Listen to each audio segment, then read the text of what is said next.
Hello කොහොමද ඉතින් ඔයාලට ඔන්න අදත් මම ලස්සන බ්ලොග් එකක් ගෙනාවා. ඉතින් මාව සබ්ස්ක්‍රයිබ් කරලා නැත්නම් මාව සබ්ස්ක්‍රයිබ් කරලා වීඩියෝ එක බලන්න.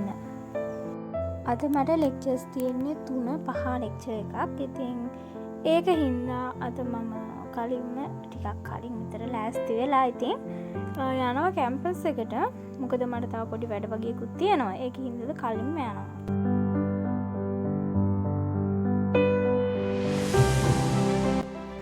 හවසට ලෙක්චර්ස් දාන එක නම් ඇත්තටම එපා වෙනවා. මොකද හරිම කම්මැලිනේ.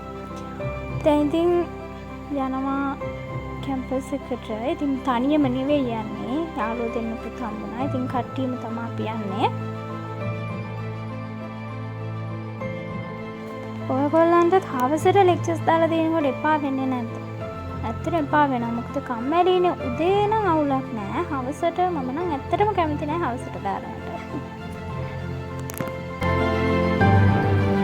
වැඩ ටිකක් කරගෙන දැන් කැම්පස් එකට ඇතුළට ආවා. මොකද ලෙක්චර් හෝල් එක හොයාගෙන යන්නත් එපා. ඉතින් මේ තියෙන්නේ මං ආසම කියන්නේ දකින්න ආසම තැනක් තමයි ඕක. කම්පියුටර් ෆැකල්ටි එක ගාව. ඉතින් මාරම ලස්සනයි ඕකේ මල් හැදෙනකොට.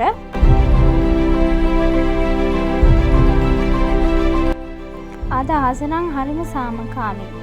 වැස්සක් ගෑවිලාවත් නෑ වහින්න කියලාවත්.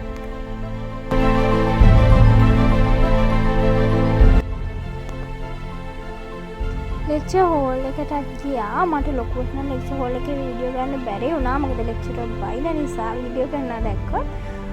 එහෙනම් ඉතින් ආයෙ දවසක මම වීඩියෝ එකක් කරගෙන එනකම් ඔයාලා හැමෝම පරිස්සමෙන් ඉන්න. ඒ වගේම තාවත් මාව සබ්ස්ක්‍රයිබ් කරලා නැත්නම් මාව සබ්ස්ක්‍රයිබ් කරන්න කියලා ආදරෙන් ඉල්ලනවා.